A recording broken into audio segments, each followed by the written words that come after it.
Hello, ನಾನು ನಿಮ್ಮ RK. ಇವತ್ತು ಇನ್ನೊಂದು ವಿಡಿಯೋ ತಗೊಂಡು ಬಂದಿದ್ದೀನಿ. ಇವತ್ತಿನ ವಿಡಿಯೋ ಟಾಪಿಕ್ ಮ್ಯೂಚುವಲ್ ಫಂಡ್ ಯಾವ ಷೇರುಗಳಲ್ಲಿ ಹೂಡಿಕೆ ಮಾಡೋದನ್ನು ಹೇಗೆ ನೋಡೋದು ಅಂತ. ಸೊ ಎಲ್ಲರೂ ಮ್ಯೂಚುವಲ್ ಫಂಡ್ ಇವಾಗ ಖರೀದಿಸಿ ಇಟ್ಟಿರ್ತಾರೆ, ಇಲ್ಲಾಂದ್ರೆ ಖರೀದಿ ಮಾಡೋದಕ್ಕೆ ನೋಡ್ತಾರೆ. ಆದರೆ ಇದೊಂದು ಕ್ವಶನ್ ಬರುತ್ತಪ್ಪ, ಯಾವ ಮ್ಯೂಚುವಲ್ ಫಂಡ್ ತಗೋಬೇಕು, ಅದರಲ್ಲಿ ಏನು ಹೂಡಿಕೆ ಮಾಡ್ತಾರೆ ಫಂಡ್ ಹೌಸ್ಗಳು, ಫಂಡ್ ಮ್ಯಾನೇಜರ್ಸ್ಗಳು ಏನು ಮಾಡ್ತಾರೆ ಅಂತ. ಸೊ ನಿನ್ನೆ ವಿಡಿಯೋದಲ್ಲಿ ನಾವು ನೋಡಿದ್ವಿ ಯಾವ್ಯಾವ ಕ್ಯಾಟಗರಿ ಆಫ್ ಮ್ಯೂಚುವಲ್ ಫಂಡ್ ಇರುತ್ತೆ ಇಕ್ವಿಟಿ ಸ್ಕೀಮ್ಸ್ ಅಲ್ಲಿ ಅಂತ.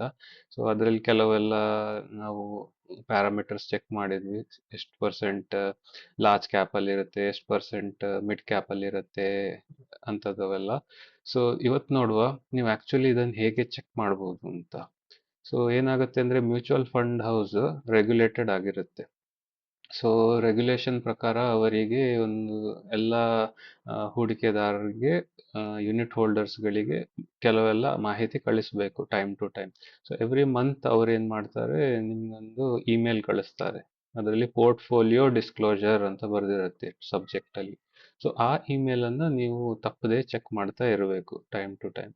ಸೊ ಅದರಲ್ಲಿ ಲಿಂಕ್ಸ್ಗಳಿರುತ್ತೆ. ಆ ಲಿಂಕ್ಸ್ ಅನ್ನು ನೀವು ಕ್ಲಿಕ್ ಮಾಡಿ ಎಕ್ಸೆಲ್ ಓಪನ್ ಮಾಡಿದಾಗ ನಿಮಗೆ ಎಲ್ಲ ರೀತಿಯ ಇನ್ಫಾರ್ಮೇಶನ್ ನಿಮ್ಮ ಮ್ಯೂಚುವಲ್ ಫಂಡ್ ಬಗ್ಗೆ ಸಿಗುತ್ತೆ. ಸೊ ಇವಾಗ ಒಂದು ಎಕ್ಸಾಂಪಲ್ ತಗೊಂಡು ನೋಡುವ ಹೇಗಿರುತ್ತೆ ಅದು ಅಂತ.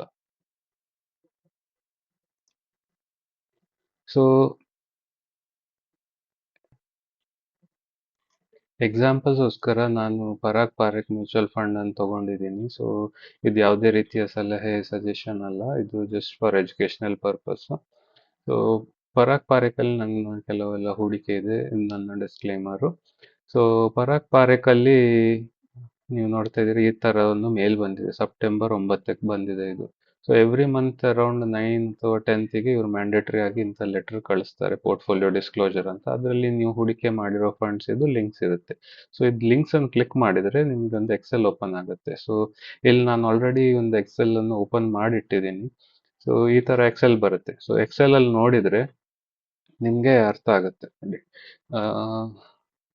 ಇವರು ಇಕ್ವಿಟಿಯಲ್ಲಿ ಎಷ್ಟು ಇನ್ವೆಸ್ಟ್ ಮಾಡಿದ್ದಾರೆ, ಬೇರೆ ಯಾವ್ದು ಇನ್ಸ್ಟ್ರೂಮೆಂಟ್ಸ್ ಅಲ್ಲೆಲ್ಲ ಎಷ್ಟು ಇನ್ವೆಸ್ಟ್ ಮಾಡಿದ್ದಾರೆ ಅಂತ ಕಂಪ್ಲೀಟ್ ಆಗಿ ಡೀಟೇಲ್ ಸಿಗುತ್ತೆ. ಇದರಲ್ಲಿ ಸೈಡ್ ಅಲ್ಲಿ ಎಷ್ಟು ಪರ್ಸೆಂಟ್ ನಿಮ್ಮ ಹಣ ಯಾವ ಪ್ರಪೋರ್ಷನ್ ಅಲ್ಲಿ ಯಾವ ಸ್ಟಾಕ್ ಅಲ್ಲಿ ಇನ್ವೆಸ್ಟ್ ಆಗುತ್ತೆ ಎಲ್ಲ ನಿಮ್ಗೆ ಡೀಟೇಲ್ ಸಿಗುತ್ತೆ. ಸೊ ಇಲ್ಲಿ ನೋಡ್ತಾ ಇದ್ದೀರಾ ನೀವು, ಇಕ್ವಿಟಿಯಲ್ಲಿ ಇದೆಲ್ಲ ಶೇರ್ಸ್ ಅಲ್ಲಿ ಹೂಡಿಕೆ ಆಗ್ತಾ ಇದೆ.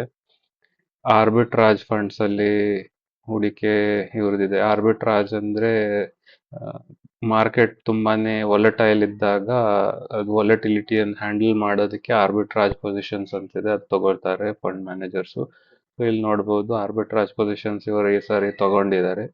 ಸೊ ಇದೆಲ್ಲ ಇದು ಡೀಟೇಲ್ಸ್ ಇರುತ್ತೆ, ಎಷ್ಟು ಆರ್ಬಿಟ್ರಾಜ್ ಪೊಸಿಷನ್ ತಗೊಂಡಿದ್ದಾರೆ ಅಂತ. ನೆಕ್ಸ್ಟ್ ಇಲ್ಲಿ ನೋಡ್ಬೋದು ಈ ಫಂಡ್ ಫಾರಿನ್ ಇಕ್ವಿಟಿಯಲ್ಲೂ ಇನ್ವೆಸ್ಟ್ ಮಾಡುತ್ತೆ, ಎಷ್ಟು ಪ್ರಪೋರ್ಷನ್ ಅಲ್ಲಿ ಮಾಡುತ್ತೆ ಅಂತ ಅದು ಬರೆದಿರುತ್ತೆ.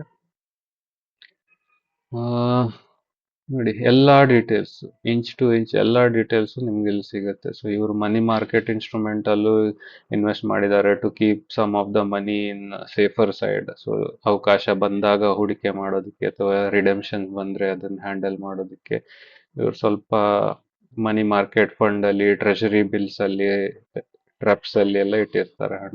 ಎಲ್ಲ ಡೀಟೇಲ್ಸ್ ಇಲ್ಲಿ ಸಿಗತ್ತೆ ನಿಮ್ಗೆ. ನೋಡಿ ಡೆರಿವೇಟಿವ್ಸ್ ಅಲ್ಲೂ ಇವರು ಮಾಡಿದ್ದಾರೆ. ಸೊ ಶಾರ್ಟ್ ಪೊಸಿಷನ್ ತಗೊಂಡಿಟ್ಟಿದ್ದಾರೆ. ಸೊ ಇದೆಲ್ಲ ಡೀಟೇಲ್ಸ್ ಇದರಲ್ಲಿ ಸಿಗುತ್ತೆ. ಇವನ್ ನಿಮ್ಮ ಫಂಡ್ ಇದು NAV ಯಾವ ತರ ಇದೆ, ಯಾವ ಡೇಟಿಗೆ ಎಷ್ಟಿತ್ತು, ಡೈರೆಕ್ಟ್ ಪ್ಲಾನ್ ಇದೆ ಎಷ್ಟಿತ್ತು, ರೆಗ್ಯುಲರ್ ಪ್ಲಾನ್ ಇದೆ ಎಷ್ಟಿತ್ತು, ಎಲ್ಲ ಮಾಹಿತಿ ಎಕ್ಸೆಲ್ ಅಲ್ಲಿ ಇರುತ್ತೆ. ಸೊ ತಪ್ಪದೆ ನೀವು ಎವ್ರಿ ಮಂತ್ ಬಂದ್ರೆ ಇದನ್ನು ಚೆಕ್ ಮಾಡೋದು ಒಳ್ಳೇದು. ನೋಡಿ ಎಲ್ಲ ಡೀಟೇಲ್ಸ್ ಇಲ್ಲಿ ಸಿಗುತ್ತೆ. ಹೆಜ್ಜಿಂಗ್ ಎಲ್ಲ ಸುಮಾರಷ್ಟು ಮಾಡಿರ್ತಾರೆ. ಅದೆಲ್ಲ ಇವರು ಮ್ಯಾಂಡೇಟರಿ ಆಗಿ ಡಿಸ್ಕ್ಲೋಸರ್ ಮಾಡಬೇಕು ಯೂನಿಟ್ ಹೋಲ್ಡರ್ಸಿಗೆ. ಸೊ ಎಷ್ಟು ಪರ್ಸೆಂಟ್ ರಿಟರ್ನ್ ಬಂದಿದೆ, 1 year return, 3 year return, 5 year return, ಯಾವ್ಯಾವ ಟೈಪ್ ಸ್ಕೀಮ್ ಅಲ್ಲಿ ಎಷ್ಟೆಷ್ಟು ಪರ್ಸೆಂಟ್ ಬಂದಿದೆ, ಕಂಪೇರ್ ಟು ಬೆಂಚ್ ಮಾರ್ಕ್, ಎಲ್ಲ ಡೀಟೇಲ್ಸ್ ಇಲ್ಲಿ ಸಿಗುತ್ತೆ. ಸೊ ಮತ್ತೆ ಇಂಡಿಕೇಟರ್ಸ್, ಸೊ ಇದು ಕೆಲವು ಇಂಡಿಕೇಟರ್ಸ್ ಅಂತಿದೆ, ನೀವು ಸ್ವಲ್ಪ ಮ್ಯೂಚುವಲ್ ಫಂಡ್ಸ್ ಎಲ್ಲ ಕಲ್ತ್ಕೊಂಡ್ಮೇಲೆ ಇದೆಲ್ಲ ಇಂಡಿಕೇಟರ್ಸ್ ನಿಮ್ಗೆ ಗೊತ್ತಾಗುತ್ತೆ. ಸೊ ಅದನ್ನು ಇವ್ರು ಮೆನ್ಷನ್ ಮಾಡಿರ್ತಾರೆ. ರಿಸ್ಕ್, ಸೊ ಫ್ಲೆಕ್ಸಿ ಕ್ಯಾಪ್ ಅಂದ್ರೆ ಪ್ಯೂರ್ ಇಕ್ವಿಟಿ ಸ್ಕೀಮ್ ಇದ್ರೆ ಎಲ್ಲ ವೆರಿ ಹೈ ರಿಸ್ಕ್ ಇರುತ್ತೆ. ಸೊ ಅದೆಲ್ಲ ಇಲ್ಲಿ ಮೆನ್ಷನ್ ಆಗಿರುತ್ತೆ. ಸೊ ಈ ವಿಡಿಯೋಯಿಂದ ಐ ಹೋಪ್ ನಿಮಗೆ ಮ್ಯೂಚುವಲ್ ಫಂಡ್ ಎಲ್ಲಿ ಇನ್ವೆಸ್ಟ್ ಮಾಡುತ್ತೆ ಅಂತ ಒಂದು ಐಡಿಯಾ ಸಿಕ್ಕಿರ್ಬೋದು. ಸೊ ನೀವು ನಿಮ್ಮ ಮ್ಯೂಚುವಲ್ ಫಂಡನ್ನು ಚೆಕ್ ಮಾಡಿ ಯಾವುದಲ್ಲಿ ಅದು ಹೂಡಿಕೆ ಮಾಡ್ತಾ ಇದೆ ಏನು ಅಂತ ತಿಳ್ಕೊಳ್ಳಿ. Hope this is helpful. Any questions ಇದ್ದರೆ ಕಮೆಂಟ್ಸಲ್ಲಿ ಕೇಳಿ. Thank you.